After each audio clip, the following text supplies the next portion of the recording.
नमस्कार दोस्तों आज के इस वीडियो में हम लोग ये बिहार प्राथमिक शिक्षक भर्ती मेन पेपर का प्रैक्टिस सेट नंबर 6 को सॉल्व करेंगे। तो आइए समय का ध्यान रखते हुए सर्वप्रथम हम लोग जीएस के क्वेश्चन को सॉल्व करेंगे, उसके बाद मैथ और रीजनिंग बारे में बात करेंगे। तो जो जीएस का क्वेश्चन वो शुरू होता है 41 नंबर से, तो आप बड़े ध्यान से ही देखिएगा तथा साथ ही ध्यान दीजिएगा अगर किसी क्वेश्चन के हम डिटेल में जाएंगे तो वो वही पॉइंट्स होंगे जो एग्जाम में पूछे गए हैं, तो आप उनको भी बड़े ध्यान से सुनिएगा। चलिए आज का पहला क्वेश्चन शुरू करते हैं 41 नंबर। देखिए कह रहा है कि स्वतंत्रता से पूर्व कौन सा भारतीय क्षेत्र काला पानी के नाम से जाना जाता था। तो देखिए काला पानी के नाम से जो जाना जाता था वो आपको याद होगा कि ये अंडमान और निकोबार द्वीप समूह, देखिए ऑप्शन नंबर बी में है अंडमान निकोबार द्वीप समूह, इसे काला पानी के नाम से जाना जाता है। इसलिए भी ये इंपॉर्टेंट है काला पानी की जगह, क्योंकि जो बी डी सावरकर थे जिनके उपलक्ष्य में ही संसद भवन का उद्घाटन भी हुआ है, तो बी डी सावरकर जी को जो है अंडमान निकोबार में काला पानी में ही आजीवन सजा दी गई थी, इस वजह से ये फेमस है। तथा अंडमान निकोबार द्वीप समूह के बारे में एक बात आप और भी ध्यान रखेंगे, जो वहाँ का एक द्वीप है जो बोस द्वीप, यानी सुभाष चंद्र बोस के नाम पे एक द्वीप रखा गया तथा सुषमा स्वराज के नाम पे एक द्वीप का नाम वहाँ पे स्वराज द्वीप नाम रखा गया है। तथा साथ ही ध्यान दीजिएगा जो अंडमान निकोबार की आपकी राजधानी पूछी जाती है वो आपकी पोर्ट ब्लेयर है। तो इतनी बातें आप ध्यान देंगे। चलिए क्वेश्चन नंबर 42 देखिए। और देखो अभिनव भारत एक पूछता था, अभिनव भारत जो है वो भी बी डी सावरकर की है, बी डी सावरकर अभिनव भारत, ये आप याद रखेंगे एग्जाम में पूछा जाता है। चलिए 42 नंबर है कि निम्नलिखित में से किसने भारतीय होम रूल लीग की स्थापना की थी। तो जो भारतीय होम रूल लीग की स्थापना थी, देखिए होम रूल लीग की जो स्थापना थी उसमें दो लोग थे, एनी बेसेंट, बाल गंगाधर तिलक। तो ऑप्शन में आपको बाल गंगाधर तिलक जी मिल रहे हैं, तो इसका सही आंसर हो जाएगा बाल गंगाधर तिलक। अब बात करेंगे हुआ कब था, तो ये 1916 में हुआ था, इसका डेट भी पूछा जाता है। और 1916 का ये डेट आप याद रखिए, इसी समय लखनऊ अधिवेशन हुआ था जब नरम दल और गरम दल एक हुए थे। मजूमदार जी की अध्यक्षता में अधिवेशन हुआ था। अब ताकि नरम दल गरम दल एक करने में भी बाल गंगाधर तिलक का जो है महत्वपूर्ण उसमें हाथ था। चलिए आगे बढ़ते हैं।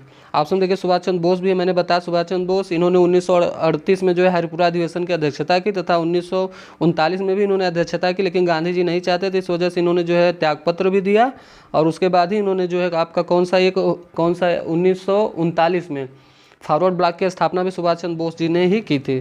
तथा जय हिंद का नारा, तुम मुझे खून दो मैं तुम्हें आज़ादी दूंगा, ये सभी सुभाष चंद्र बोस जी से ही संबंधित है। तथा इन्हें क्वेश्चन पूछा जाता है नेताजी किसने सर्वप्रथम कहा था, तो इन्हें नेताजी हिटलर ने कहा था, तो ये भी आप ध्यान रखेंगे। आइए क्वेश्चन नंबर 43 देखिएगा। यह कि दक्षिण अफ्रीका से वापस लौटने के पश्चात महात्मा गांधी फरवरी 1916 में उद्घाटन के समय पहली बार सार्वजनिक रूप से आम जनता से रूबरू हुए थे। ये जो रूबरू हुए थे आम जनता से, ये आप देखिए दक्षिण अफ्रीका से ये लौटे थे जब, तो ये 1916 में आपको पता होगा बनारस हिंदू विश्व यूनिवर्सिटी यानी बनारस हिंदू विश्वविद्यालय जिसे हम बीएचयू के नाम से जानते हैं, ये यहीं से जो है सार्वजनिक रूप से आम जनता से रूबरू हुए थे। अब बात करें इनकी तो 9 जनवरी को ये भारत आए थे, 9 जनवरी 1915 को, इसलिए उपलक्ष्य में 9 जनवरी को प्रवासी भारतीय दिवस भी मनाया जाता है। वर्तमान में आपसे 17वां प्रवासी भारतीय दिवस पूछेगा जो कि इंदौर में हुआ है, तो आप ये भी ध्यान रखिएगा। अब बात करते हैं ये इनके गुरु कौन थे, तो इनके गुरु थे गोपाल कृष्ण गोखले। इनके ही नहीं बल्कि मोहम्मद अली जिन्ना के भी गुरु गोपाल कृष्ण गोखले थे। गोखले और गांधी, ग से गोखले दोनों को आप मिलाइएगा, तथा गोखले के कहने पे ही गांधी जी ने सर्वप्रथम पूरे भारत का जो है दौरा किया। उसके बाद जो है 1916 के जब ये अधिवेशन, ये 1916 का समय दिया गया, तो इसी समय जब ये लखनऊ का अधिवेशन हुआ था, तो उसी समय गांधी जी इसमें भाग लिए थे। तो इनसे राजकुमार शुक्ल जी मिले थे जिन्होंने चंपारण यानी बिहार में किसानों की दुर्दशा इनसे बताई थी। तो ये जाके 1917 में चंपारण में आंदोलन किए थे। ये उनका पहला जो है आंदोलन था 1917 में, सफल आंदोलन कह लीजिए या पहला जन आंदोलन कह लीजिए जो सफल हुआ था। तथा जो 3 कठिया पद्धति थी उसको भी ये समाप्त करवाए थे। 3 कठिया पद्धति पूछा जाता है तो वो 3/20 से है, इसको आप ध्यान रखेंगे। चलिए आइए क्वेश्चन नंबर 44 देखिए। 44 के सर्वप्रथम किसने 1857 के विद्रोह को भारत का प्रथम स्वतंत्रता संग्राम कहा था। ये जो कहने वाले थे, ये जो पहला प्रथम स्वतंत्रता संग्राम इसको कहा था, ये थे आपके B D Savarkar. B D Savarkar option number A में देखिएगा। 1857 के विद्रोह को जो है भारत का प्रथम स्वतंत्रता संग्राम बी डी सावरकर ने ही कहा था। बी डी सावरकर के बारे में आपसे बात कर ही चुके हैं। 28 मई का जरूर आप याद रखिए संसद भवन, central Vista project, Tata project, इसी के तहत जो है 28 मई को इसका जो है गठन हुआ, क्या कहते हैं इनॉग्रेशन हुआ था संसद भवन का। प्रधानमंत्री नरेंद्र मोदी जी ने इसका उद्घाटन किया। तथा साथ ही सेंगोल आपको याद होगा, सेंगोल 5 फीट का सेंगोल के बारे में भी आपको ध्यान होगा। आइए इसमें देखिए नेक्स्ट है आरसी मजूमदार, यही मजूमदार है जिनके समय में 1916 का जो है अध्यक्षता हुआ था, मैंने आपसे पहले ही बताया। चलिए क्वेश्चन नंबर 45 देखिएगा। यह है कि 1938 में भारतीय राष्ट्रीय कांग्रेस के अध्यक्ष निर्वाचित हुए। ये देखिए सुभाष चंद्र बोस, ये 1938 में जो है कांग्रेस के जो है निर्वाचित हुए। तो मैंने आपसे कहा था 1939 में भी यही हुए थे, लेकिन गांधी जी नहीं चाहते थे, तो 1939 में इन्होंने त्यागपत्र भी दिया। उसके बाद राजेंद्र प्रसाद जी अध्यक्ष बनाए गए थे। इतनी बात ध्यान देखिए। सरदार वल्लभ भाई पटेल के बारे में ध्यान दीजिएगा। 1931 का जो कराची अधिवेशन था उसमें सरदार वल्लभ भाई पटेल जी ने अध्यक्षता की थी। तथा ये क्वेश्चन पूछा जाता है कि वल्लभ भाई को सरदार की उपाधि किसने दी, तो 1928 में एक जो है बारदोली सत्याग्रह हुआ था, तो उसमें सफलता पाए थे, तो बारदोली की महिलाओं ने इन्हें सरदार की उपाधि दी थी। अब देखिए JB कृपलानी, क्वेश्चन पूछा जाता है कि स्वतंत्रता के समय यानी स्वतंत्रता के समय जो अध्यक्षता कौन थे, उस समय अध्यक्षता किए थे, तो वो JB कृपलानी जी थे। ऑप्शन में आपको ऑप्शन ए नंबर में आप देखिएगा अबुल कलाम आज़ाद दिख रहा है। अबुल कलाम आज़ाद के बारे में कहा जाता है कि ये सबसे कम उम्र के अध्यक्षता करने वाले, पहला पॉइंट सबसे कम उम्र के अध्यक्षता करने वाले, दूसरा पॉइंट सबसे ज़्यादा समय तक अध्यक्षता करने वाले, यही अबुल कलाम आज़ाद ही थे। तीसरा पॉइंट भारत के पहले शिक्षा मंत्री, ये भी अबुल कलाम आज़ाद ही थे। आइए क्वेश्चन नंबर 46 देखिएगा। करा तीस्ता और दिहांग नदियों के बीच आने वाले हिमालय के भाग को कौन सा हिमालय कहा जाता है। ध्यान से अगर आप देखेंगे तीस्ता और दिहांग के बारे में ये पूछ रहा है, तो इसमें देखिए असम, तीस्ता और दिहांग नदियों के बीच आने वाला जो हिमालय के भाग है उसे कहा जाता है असम में, ये है असम। असम इसका सही आंसर है, तो इसे असम हिमालय कहा जाता है। ध्यान दीजिएगा, इसे असम हिमालय कहा जाता है। तीस्ता और दिहांग इतनी चीज़ें जो है आप ध्यान देंगे। चलिए क्वेश्चन नंबर 47 देखिए। निम्न में से कौन सा द्वीप ज्वालामुखी प्रक्रिया का उदाहरण है, तो ये जो आपका रियूनियन द्वीप है, ये ज्वालामुखी प्रक्रिया का उदाहरण है, रियूनियन द्वीप। आप ध्यान से देखिए, तथा आप अगर ध्यान देंगे तो ये अफ्रीका में स्थित एक द्वीप, जो रियूनियन द्वीप आपको दिख रहा है, ये अफ्रीका में स्थित है, तथा हिंद महासागर में मेडागास्कर के पूर्व में 200 किलोमीटर मॉरिशस के दक्षिण में स्थित है। ये बात आप ध्यान नहीं देंगे जो मैंने अभी कहा, लेकिन आप इसको ध्यान देंगे कि ये रियूनियन द्वीप जो है ये ज्वालामुखी प्रक्रिया का उदाहरण, बस आप इतनी बात ध्यान देंगे। श्रीलंका देखिए ऑप्शन में है, तो भारत और श्रीलंका के बीच जो है पाक जल संधि है, वो भी आप ध्यान रखेंगे। चलिए क्वेश्चन नंबर 48 देखिए। यह कि निम्न में से किस राज्य में पंचभद्रा झील अवस्थित है। आपसे पंचभद्रा झील जब भी आपसे पूछे तो आप बस एक चीज़ याद रखिएगा, वो है राजस्थान। राजस्थान का पंचभद्रा झील, राजस्थान में ये झील अवस्थित है, आप इतनी बात जो है ध्यान देंगे। और बात राजस्थान की हो रही तो आपको पता होगा अरावली श्रेणी, अरावली जो है वो राजस्थान की सबसे पुरानी श्रेणी है, अरावली पर्वत के नाम से भी जिसे जानते हैं। गुरु शिखर जिसकी सर्वोच्च चोटी है, राजस्थान में अरावली पर्वत पड़ता है, गुरु शिखर जिसकी सर्वोच्च चोटी है। इतनी बात आप राजस्थान के बारे में ध्यान देंगे। आइए 49 देखिए, करा निम्नलिखित में से वे पहाड़ियाँ कौन सी हैं जो पूर्वी और पश्चिमी घाटों को जोड़ती हैं। देखिए ये अगर भारत का नीचे बना देंगे तो इधर से आपका पूरब शुरू होता है, इधर से पश्चिम, तो इन दोनों को जो जोड़ती हैं वो हैं आपकी नीलगिरी की पहाड़ियाँ। ये ऑप्शन सी में है, तो आप नीलगिरी की पहाड़ियाँ आप ध्यान देंगे। तमिलनाडु राज्य में नीलगिरी दक्षिण भाग में पड़ता है, ये तमिलनाडु में नीलगिरी पड़ता है, इतनी बात आप ध्यान देंगे। तथा नीलगिरी की अगर आपसे सबसे ऊंची चोटी पूछे तो आप डोडा बेटा याद रखिएगा, डोडा बेटा। नीलगिरी की सबसे ऊंची जो है चोटी है वो आपका डोडा बेटा। लेकिन ध्यान दीजिएगा दक्षिण भारत में पूछेगा तो दक्षिण भारत में ये दूसरे नंबर पे है, दूसरे नंबर पे दक्षिण भारत में डोडा बेटा है, लेकिन नीलगिरी की ये सबसे ऊंची चोटी है। तो ध्यान से आप इसको देखिएगा। बात करें अगर पहली पूछ ले आपसे, तो पहली जो केरल में अनाईमुड़ी पहाड़ी पड़ती है उसमें जो है वो आपकी सर्वोच्च चोटी है, केरल की अनाईमुड़ी। दूसरे नंबर पे डोडा बेटा, तथा राजस्थान में मैंने आपसे कहा गुरु शिखर सर्वोच्च चोटी। आइए क्वेश्चन नंबर 50 को देखते हैं। चलिए ध्यान दीजिएगा। 50 नंबर है, निम्नलिखित में से कौन सा जलाशय चंबल नदी पर बना है। तो चंबल नदी पे आपका राणा प्रताप सागर, जो राणा प्रताप सागर जलाशय है ये आपका चंबल नदी पे बना है। बात करें चंबल नदी की, तो चंबल नदी मध्य प्रदेश तथा राजस्थान की संयुक्त परियोजना है। चंबल नदी कहाँ की, एमपी और राजस्थान की ये संयुक्त नदी परियोजना है, तथा राणा प्रताप सागर जो जलाशय है वो चंबल नदी पे आपका बना है। इतनी बात आप ध्यान देंगे। एक क्वेश्चन पूछता है आपसे नागार्जुन सागर, तो जो जब आपसे नागार्जुन सागर प्रोजेक्ट पूछेगा तो ध्यान दीजिएगा वो कृष्णा नदी पे। इसको याद कैसे कहा, देखिए नाग और अर्जुन, अर्जुन है, अर्जुन को उपदेश दिए से कृष्ण भगवान, तो कृष्णा नदी पे नागार्जुन आप याद रखेंगे। चलिए क्वेश्चन नंबर 51 देखिए।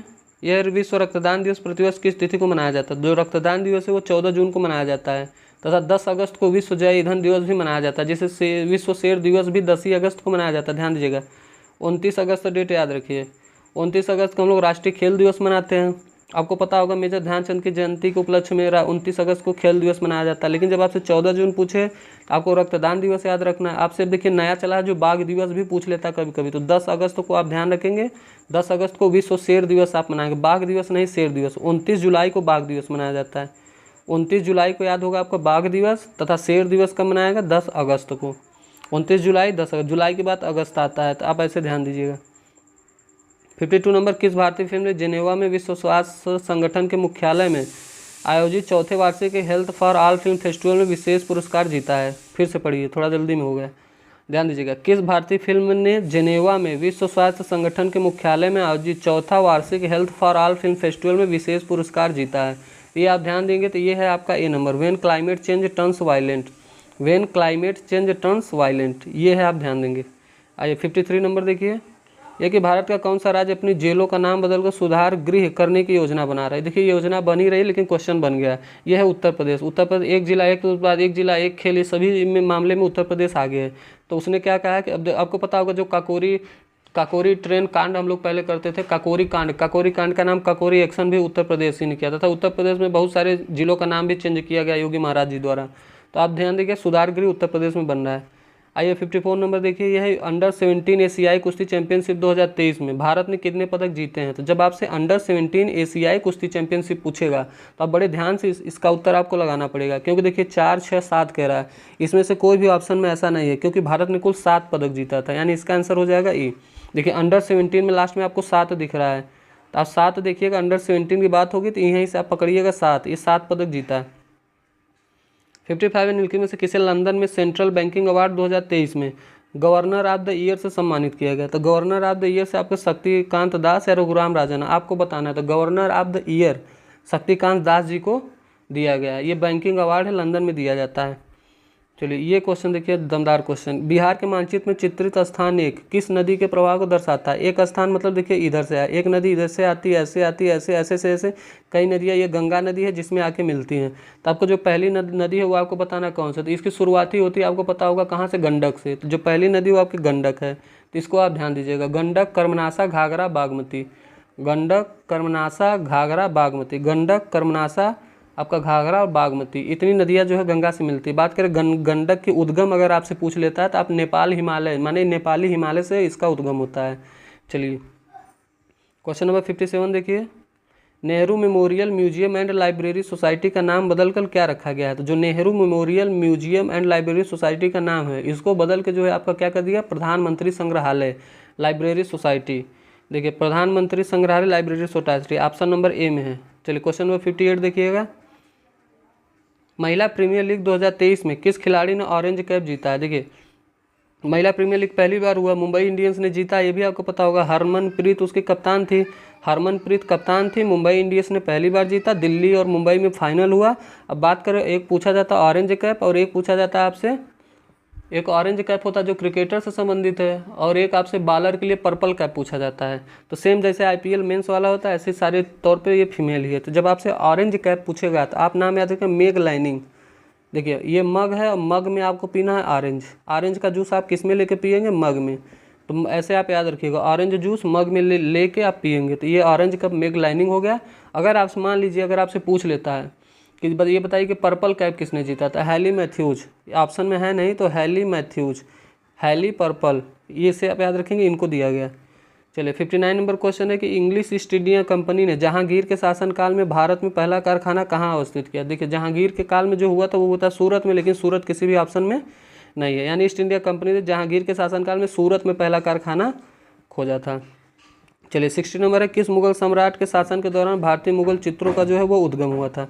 मुगल चित्रों के बारे में आप बात करा, एक आपसे देखिए, एक चित्र पूछता है और एक आपसे नव निर्माण पूछता है। तो जब चित्रों की बात करें तो आप जहांगीर का नाम याद रखेंगे। चित्रों के बाद में क्या याद रखेंगे, जहांगीर का नाम। जहांगीर जो है चित्रकला का एक विशेषज्ञ था तथा स्वर्णकाल भी कहा जाता है। मुगल काल का चित्रकला के लिए जो स्वर्णकाल है वो जहांगीर का समय कहा जाता है। तो चित्रकला का स्वर्णकाल जहांगीर के समय, तो इसका आंसर आपका हो जाएगा जहांगीर। चलिए क्वेश्चन नंबर 61 देखिए, शाहजहाँ के 4 पुत्रों में से किसे अनेक उपनिषदों के अनुवाद का श्रेय जाता है। शाहजहाँ के 4 पुत्र जो उपनिषदों का जो अनुवाद करता था वो था आपका दारा सिको या दारा से नाम आप याद रखिए।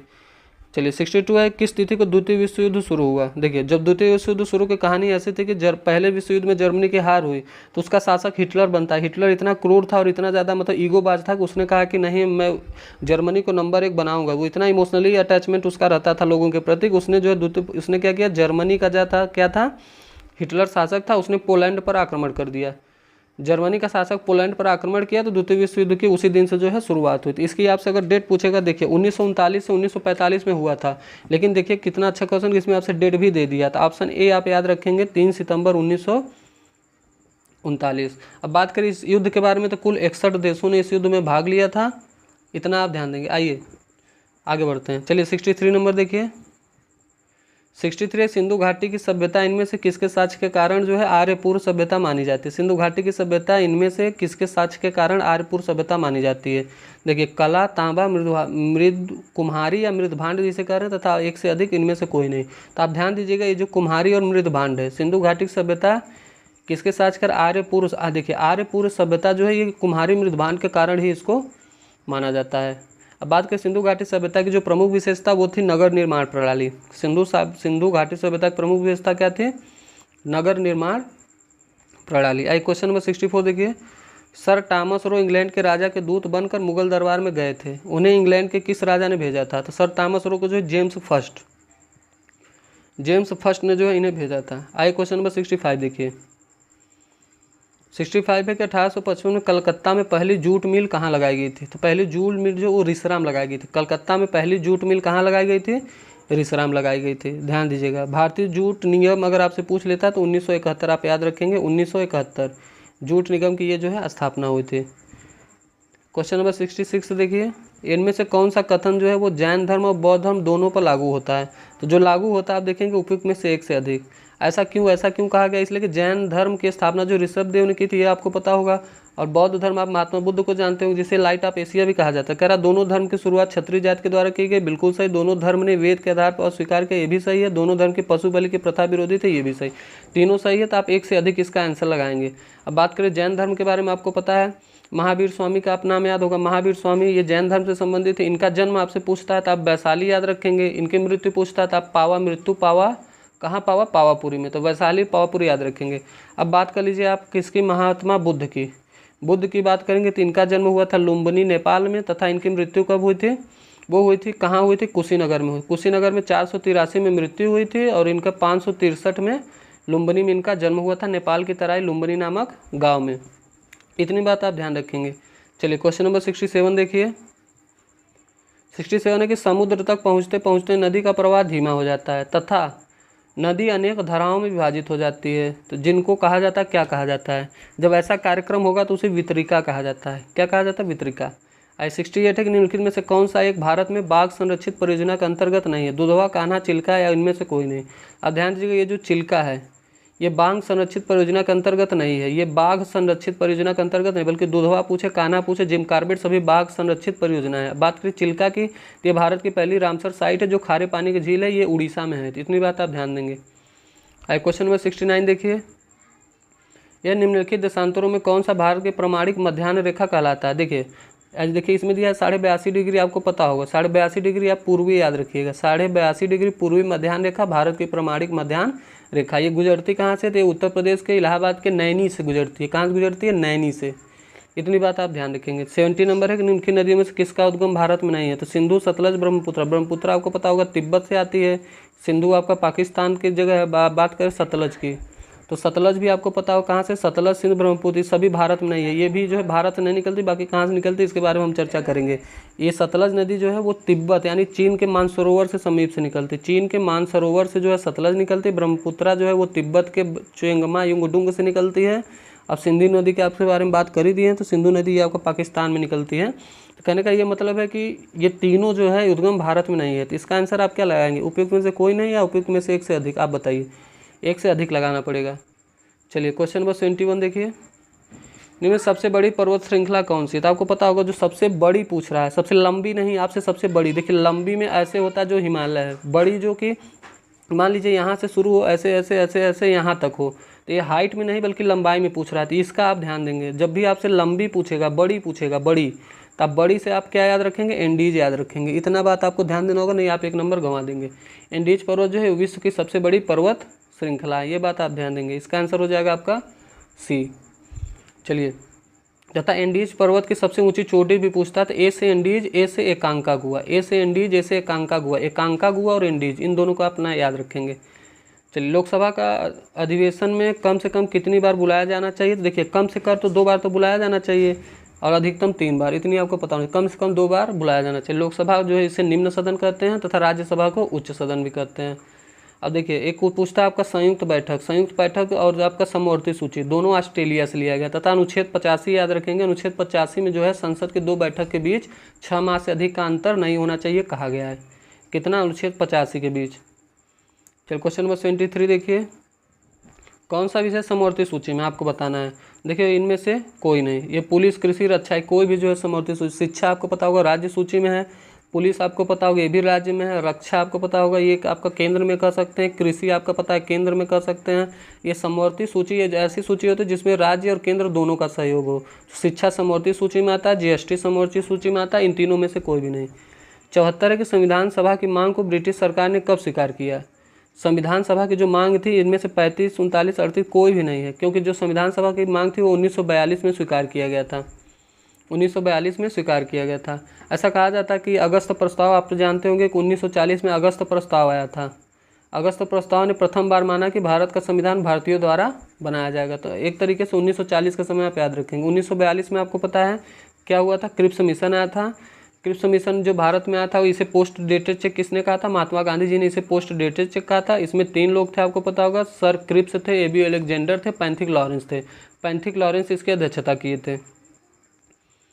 चलिए क्वेश्चन नंबर 25 देखिए, लोकसभा के लिए कितना कोरम है। तो जो लोकसभा का कोरम है वो 1/2 आपको पता होगा, कुल सदस्यों का 10वां भाग। अगर कोरम का मतलब ये हुआ कि लोकसभा की बैठक होगी, मतलब सुनवाई शुरू होगी लोकसभा में, चर्चा शुरू होगा, यानी कोरम माने चर्चा शुरू होगा, तो जब 1/10वां सदस्य, यानी एक तरीके से आप कह लीजिए अगर 500 तो अगर आप अधिकतम मानिए तो उसमें 50 सदस्य जो है बिल्कुल होने चाहिए। अगर आप 545 मान रहे हैं, जैसे कि लोकसभा की जो सीट है वो वर्तमान 545 है, यानी एक तरीके से आप कहिए 54.5 या एक तरीके से 55 सदस्य होंगे तो जो है शुरू हो जाएगा कोरम।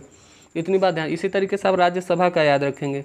राज्यसभा में आप याद रखेंगे तो 245 सीट, इसका बटा 10 करेंगे, यानी 24 या 25 लोग रहेंगे तो यहाँ पे जो है शुरू हो जाएगा कार्रवाई।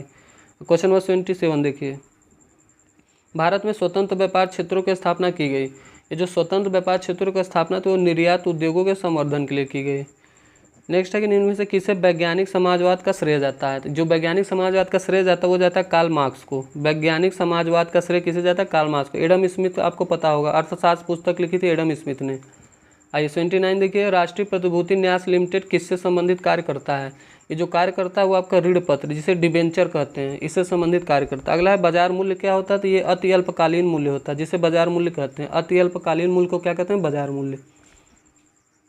क्वेश्चन नंबर 81 देखिए, यह है कि द्वितीय पंचवर्षीय योजना की रूपरेखा किसने, तो ये पीसी महालनोबिस ने की थी। पहली पूछे आपसे तो आपको हेराल्ड डोमर मॉडल पे आधारित थी, तो वो पहली थी। दूसरी आपका पीसी महालनोबिस, इसी के समय जो है आपका राजभीरू दुबे आपको याद होगा।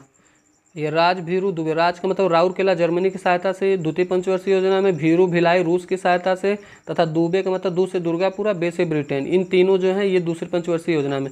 तथा एक आपसे बोकारो पूछता है, ये भी रूस की सहायता से, लेकिन ध्यान दीजिएगा बोकारो ये तृतीय में हुई थी, आप द्वितीय मत लगाइए, द्वितीय में आप खाली राजभीरू दुबे याद रखिए। चलिए क्वेश्चन नंबर 82 देखिए, ईस्ट इंडिया कंपनी द्वारा किस वर्ष में अस्थायी बंदोबस्त को जो है अमल में लाया गया था। अस्थायी बंदोबस्त आपको पता होगा, अस्थायी बंदोबस्त एक कार्नवालिस के समय अस्थायी बंदोबस्त कार्नवालिस, तथा आपसे रैयतवाड़ी मुनरो रीढ़ पूछता है, तथा महलवाड़ी मैकेंजी आपसे पूछ रहा है। ये अस्थायी बंदोबस्त जो कि 1793 के जो डेट है आप इसको याद रखेंगे, 1793 में ही अस्थायी बंदोबस्त को अमल में लाया गया था। आपसे पूछे किसके समय में लाया गया था, आपको पता होगा ये कार्नवालिस के समय में लाया गया था। सिविल सेवा का जनक भी कार्नवालिस को ही कहते हैं। चलिए 83 है कि भारत में सर्वप्रथम स्वाधीनता दिवस कब मनाया गया। जो पहला स्वाधीनता दिवस था वो 31 दिसंबर 1929 को जो है क्या हुआ था, लाहौर के रावी नदी के तट पर पंडित जवाहरलाल नेहरू ने पहली बार तिरंगा फहराया था और 26 जनवरी को स्वाधीनता दिवस मनाने की घोषणा की थी। लेकिन वो जो पहली बार प्रथम स्वाधीनता दिवस मनाया गया था वो 1930 मनाया गया। घोषणा की उन्होंने 1929 में, कहाँ, रावी नदी के तट पर। 26 जनवरी को हम लोग क्या मनाएंगे, स्वाधीनता दिवस मनाएंगे। तो उसी के तहत जो है आप ध्यान दीजिएगा कब मनाया गया, ये 1930 में मनाया गया। 31 दिसंबर 1929 का समय आप याद रखेंगे। इसी समय उन्होंने घोषणा किया था कि 26 जनवरी को मनाएंगे, तथा 1930 में मनाया गया। 84 देखिए, 84 है कि 1998 में पोखरण द्वितीय परमाणु परीक्षण के दौरान भारत के प्रधानमंत्री कौन थे। 1998 जो प्रधानमंत्री थे पीवी नरसिम्हा राजीव, एबी का मतलब अटल बिहारी वाजपेयी। तो ध्यान दीजिएगा अटल बिहारी वाजपेयी के समय ही ये 1998 में पोखरण दूसरा हुआ था। तथा आपसे पहला भी पूछता है, तो पहला आप याद रखिएगा, जब आपसे पहला पूछ ले तो जिसे स्माइलिंग बुद्धा के नाम से 1974 में किया गया था। 1974 में पहला स्माइलिंग बुद्धा, तथा ये जो 1984 में आपसे पूछ लेगा ये अटल बिहारी वाजपेयी के समय में हुआ था। इतनी बात आप याद रखेंगे। चलिए क्वेश्चन नंबर 85 है कि 20वीं सदी के उत्तरार्ध में बिहार में सबसे बड़ा अकाल किस वर्षों में पड़ा था। उत्तरार्ध में बिहार में अकाल पूछ रहा सबसे, जो ये 1967, 1967 आप याद रखें, इस समय जो है सबसे बड़ा अकाल हुआ था। आइए क्वेश्चन नंबर 86 देखिए, यह है कि अशोक चक्र प्राप्त करने वाले प्रथम बिहारवासी इनमें से कौन थे। अशोक चक्र पहले बिहारी कौन पाए थे, तो स्वर्गीय आप रणधीर वर्मा का नाम याद रखिए, रणधीर वर्मा। ये रणधीर वर्मा जी को जो है पहला अशोक चक्र बिहार की तरफ से दिया गया। 87 के प्रथम बिहारवासी जिन्हें ज्ञानपीठ पुरस्कार प्राप्त हुआ था, रामधारी सिंह दिनकर का नाम आपको याद होना चाहिए, रामधारी सिंह दिनकर, ये बिहार के थे, पहला ज्ञानपीठ पुरस्कार इन्हें ही दिया गया। आइए 88 नंबर देखिए कि बिहार के प्रमुख राजनेता रामविलास पासवान का निधन 8 अक्टूबर 2020 को दिल्ली में हुआ। उन्होंने बिहार के किस लोकसभा निर्वाचन क्षेत्र से 9 बार प्रतिनिधित्व किया था। देखिए ये बिहार के बहुत ही इंपॉर्टेंट हैं, तो इनका आप हाजीपुर याद रखिएगा, हाजीपुर से ये 9 बार जो है लोकसभा का प्रतिनिधित्व किए थे। अगला है ब्रीफ हिस्ट्री ऑफ टाइम नामक पुस्तक के लेखक कौन है, ब्रीफ हिस्ट्री ऑफ टाइम। जब भी आपसे ब्रीफ हिस्ट्री ऑफ टाइम पूछेगा तो स्टीफन हॉकिंग, जिनकी मृत्यु भी हो चुकी है, किसी ऑप्शन में नहीं है, तो ये इसका आंसर होगा स्टीफन हॉकिंग। बहुत ही प्रचलित नाम है, आप ध्यान दीजिएगा, ब्लैक होल के बारे में इन्होंने बताया था। अब ब्रीफ हिस्ट्री ऑफ टाइम जो है वो आपका स्टीफन हॉकिंग का है। अगर कुछ पुस्तक की बात करें जैसे S against arts, S against arts पुस्तक है, ये सानिया मिर्जा की है, ये बात आप ध्यान देंगे। चलिए आगे बढ़ते हैं। 19 नंबर है कि भारत के किस राज्य को प्राचीन समय में कामरूप जो है असम को कहा जाता था प्राचीन समय में, तो आप ये नाम याद रखेंगे। कामरूप किसको कहा जाता था, असम को कहा जाता था। अगला है 91 नंबर देखिए, 1 नैनोमीटर। आपको पता होगा 1 नैनोमीटर जो होता है वो किसके बराबर होता है। देखिए इसमें सेंटीमीटर दिया गया, मीटर दिया है, मीटर दिया गया। आप देखिए जब भी आपसे नैनोमीटर पूछेगा तो आप ध्यान रखेंगे कि नैनोमीटर 10⁻⁻9 मीटर होता है, 10⁻⁻9 मीटर। देखिए 1/10⁻9 है, 1/10⁻9। तो अगर आप इसको ऊपर करेंगे तो ये क्या हो जाएगा, आप बताइए 1 नैनोमीटर बराबर क्या होता है। तो आप ध्यान दीजिएगा, इसमें देखिए 1/10⁻8 और 1/10�7, ये मीटर में है, ये सेंटीमीटर में।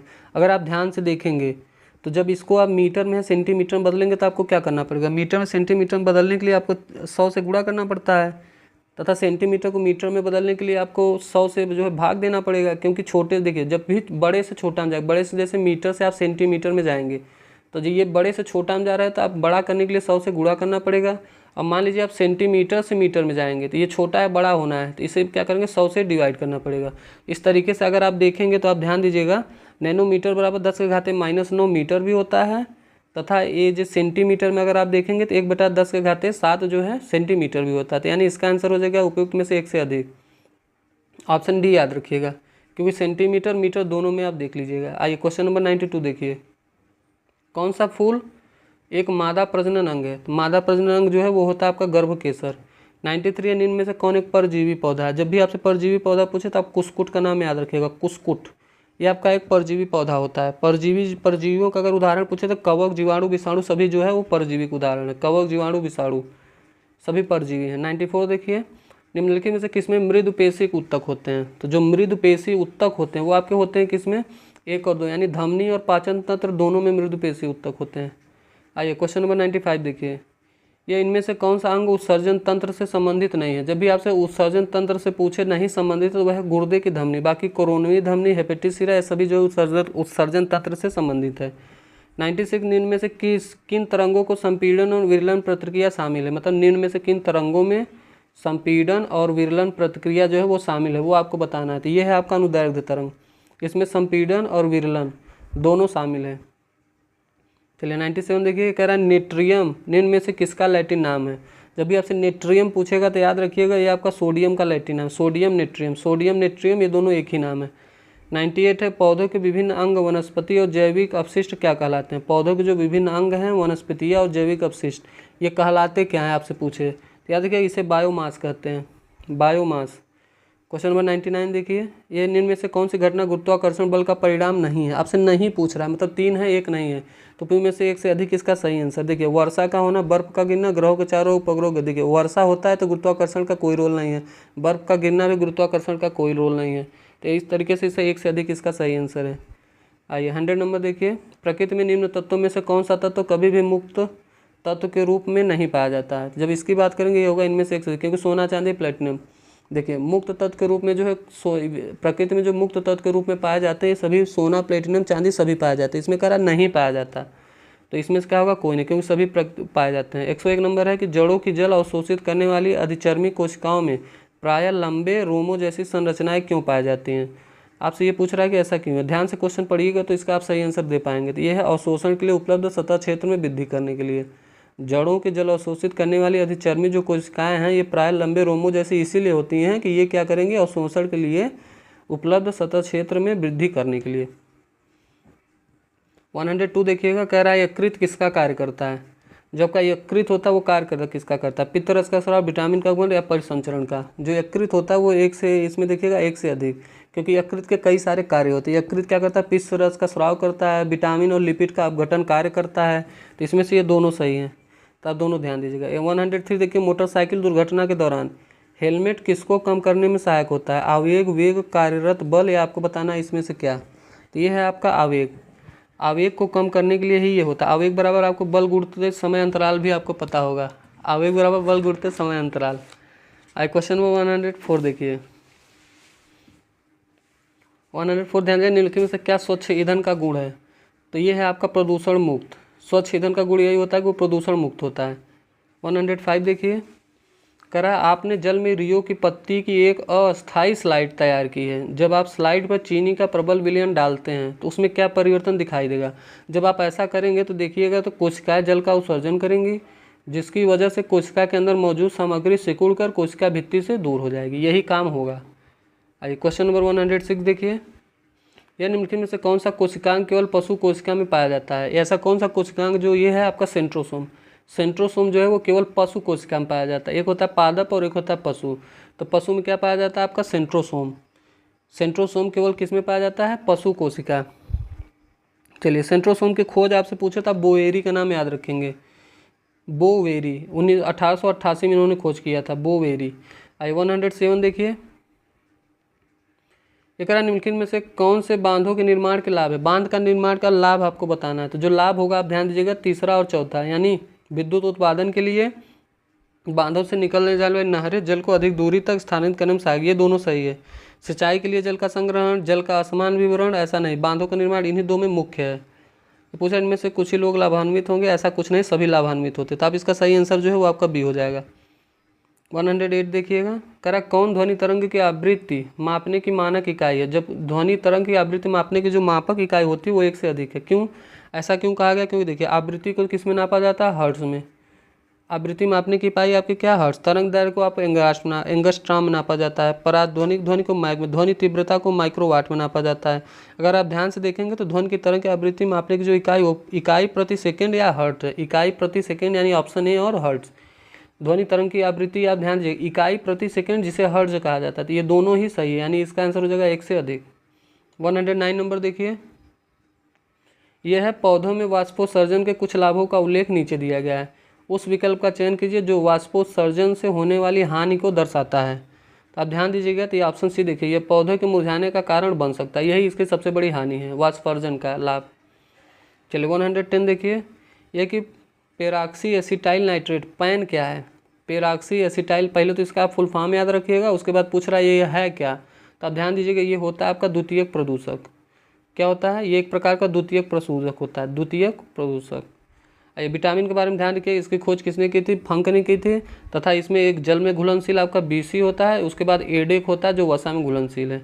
आइए 111 नंबर देखिए, करा VA VW VS। पर सबसे पहले देखिए, A for air, W for water, S for आप बताइए क्या होगा। तो VA VW VS, ये वायु जल इस्पात, ये स्टील होगा। वायु जल एवं इस्पात, देखिए ये तीनों नाम भी दिया गया। मैं ध्वनि का वेग, ध्वनि का वेग हो तो सही कथन क्या, मतलब पूछ रहा है ध्वनि का वेग किस। जब ध्वनि की बात करें तो आपको पता होगा सबसे ज़्यादा ठोस में होता है। इन तीनों में ठोस आपका है स्टील, यानी ऑप्शन में देखिए कि VS कहाँ सबसे बड़ा है, आप बताइएगा। ऑप्शन नंबर ए में देखिएगा, ये देखिए सबसे ज़्यादा स्टील में, उसके बाद वाटर में, फिर एयर में। तो यही इसका सही क्रम है। चलो 112 देखिए, करा निम्न में से कौन सा रस जो है एंजाइम वसा का पाचन करता है। तो वसा का पाचन करने वाले में जब भी आपसे पूछे तो एक से अधिक, देखिए एमाइलेज, जब आप बात करें पित्तरस और एमाइलेज वसा का पाचन करता है। पित्तरस और एमाइलेज, देखिए एमाइलेज आपको मिल रहा है, बात करेंगे पित्तरस का। दूसरा है कि पित्तरस पीले जो है हरे रंग का क्षारीय द्रव्य है, जिसका pH मान 7.7 होता है, ये भी बात आप ध्यान रखिएगा। अब बात करें इंसुलिन की, इंसुलिन के बारे में जब आप ध्यान देंगे तो इंसुलिन जो इसका स्राव होता है वो बीटा सेल से होता है, अग्न्याशय के बीटा सेल से ये होता है। तथा बेस्ट और बेंटिंग ने इसकी खोज की थी, तथा इसी कमी से ही मधुमेह होता है। इतनी बातें आप ध्यान रखेंगे। इसका जो सही आंसर हो जाएगा वो हो जाएगा आपका एक से अधिक। चलिए क्वेश्चन नंबर 113 देखिए, ऑक्टोपस के खून का रंग कैसा होता है? बहुत ही प्रचलित क्वेश्चन है, तो ये आपको जरूर ध्यान रखिएगा। इसका खून का जो रंग है वो नीला होता है। 114 निम्नलिखित में से किसे पादप जगत का उभयचर, उभयचर मतलब उभयचर आप होता है जो दोनों का गुण जिसमें हो। तो आपसे उभयचर आपसे पूछ रहा है, तो ये आपका ब्रायोफाइट्स, ये आपका उभयचर है। चलिए 115 देखिए, कह रहा है श्वेत प्रकाश का अपने घटक रंगों में विभाजित होने की घटना को क्या कहा जाता है? जब श्वेत प्रकाश ये होगा तो ये होगा, इनमें से कोई नहीं। परावर्तन, अपवर्तन, प्रकीर्णन कुछ भी नहीं कहा जाता, उसे वर्ण विक्षेपण कहा जाता है। क्या कहा जाता है? वर्ण विक्षेपण। आप ध्यान दीजिएगा, श्वेत प्रकाश का अपने घटक रंगों में विभाजन को वर्ण विक्षेपण। देखिए एक ट्रिक याद रखिएगा, विभक्त ग्योर, विभक्त ग्योर। यही जो 7 रंग आप ध्यान से देखेंगे तो 3 3 6 1 7, यानी सबसे पहले वायलेट बैगनी, इधर से देखेंगे रेड, ऑरेंज माने आप जो भी इसका कलर होता है, येलो माने पीला, ग्रीन माने हरा, ब्लू माने नीला, ऐसे ये कलर होता है विभक्त ग्योर। ये 7 रंग एक क्रम में आप याद रखिए। जब बात आप तरंग दैर्घ्य की करेगा तो जो रेड है इसका तरंग दैर्घ्य सबसे ज़्यादा होता है तथा विचलन सबसे कम इसी का होता है, रेड का। इसी वजह से इसे रेड लाइट में भी हम लोग रेड यूज करते हैं। अब जब वायलेट यानी बैगनी में आएंगे तो इसका तरंग दैर्घ्य जो है वो सबसे कम होता है। इतनी बात आप ध्यान दीजिएगा। आइए क्वेश्चन नंबर 116 में देखिए, यह है कि इनमें से कौन सा जो है अरुजुकी संघ नॉन कॉर्डेट्स के अंतर्गत नहीं आता है? तो ये आपका कौन सा नहीं आता आपसे पूछ रहा है, तो ये देखेंगे जो कस्यूरकी होता है ये इसके अंतर्गत नहीं आता। चलिए क्वेश्चन नंबर 117 देखिए, निम्नलिखित में से कौन सा कोशिकांग किसी भी बाहरी पदार्थ के साथ साथ घिसे पिटे कोशिकांगों को पचाकर कोशिका को साफ रखने में मदद करता है? ये काम करता है आपका लाइसोसोम। ध्यान दीजिएगा, लाइसोसोम जो है यही इसका जो मुख्य कार्य था। लाइसोसोम की खोज आपके डी डूबे करके ने किया था, तो ये आप ध्यान रखेंगे। 118 देखिएगा, वनस्पति पदार्थों के खाद्य में अपघटन की अभिक्रिया किसका एक उदाहरण है? पदार्थों के जो वनस्पति पदार्थों के खाद्य में अपघटन की जो अभिक्रिया है किसका उदाहरण है आपसे पूछ रहा है? ये है आपका ऊष्माक्षेपी, ये ऊष्माक्षेपी अभिक्रिया का उदाहरण है। 190 देखिए, पृथ्वी पर आदमी द्वारा लगाया गया दाब कब न्यूनतम होगा? यह है आपका नींद की स्थिति में जब लेटता है, मतलब जब आदमी नींद की स्थिति में जब लेटता है तो पृथ्वी पर सबसे कम दाब लगाता है। इतना बात। दाब क्षेत्रफल के व्युत्क्रमानुपाती होता है, आप ध्यान दीजिएगा। दाब बराबर बल बटा क्षेत्रफल भी होता है जिसका मात्रक न्यूटन प्रति मीटर स्क्वायर होता है, न्यूटन प्रति मीटर स्क्वायर। और दाब बराबर मैंने आपसे क्या कहा? बल बटा क्षेत्रफल। दाब बराबर बल बटा क्षेत्रफल। आइए लास्ट क्वेश्चन देखते हैं आज का 120। ये है कि निम्नलिखित में से कौन विद्युत धारा प्रवाहित होने की अनुमति नहीं देता? विद्युत धारा प्रवाहित होने की अनुमति नहीं देता मतलब कुछ देते हैं कुछ नहीं देते, तो उनमें से एक से अधिक, क्योंकि नल का पानी हो, सिरका हो, समुद्र का पानी हो, सभी में विद्युत धारा प्रवाही अनुमति दे देता है। तो मतलब इनमें से ऐसा कोई नहीं है जो विद्युत धारा प्रवाह की अनुमति नहीं देता है। नल का पानी, सिरका और ये देखिए सभी में धारा प्रवाह हो सकता है। क्या हो सकता है? सभी में धारा प्रवाह हो सकता है, मतलब कोई अनुमति नहीं देता। ठीक है दोस्तों, इसी के साथ ये जो है समाप्त होता था। मैथ और रीजनिंग के लिए आप ध्यान दीजिएगा, मैं आपको इसका PDF जो है आपको टेलीग्राम पे अपलोड कर दूंगा, तो वहाँ से आप जो है मैथ और रीजनिंग के सारे क्वेश्चन को बड़े ध्यान से अच्छे से कर लीजिएगा। तथा साथ ही अगर किसी क्वेश्चन में आपको डाउट समझ में आता है तो इसका मैंने आंसर भी दे दिया है, तो आप उसमें से मिला लीजिएगा।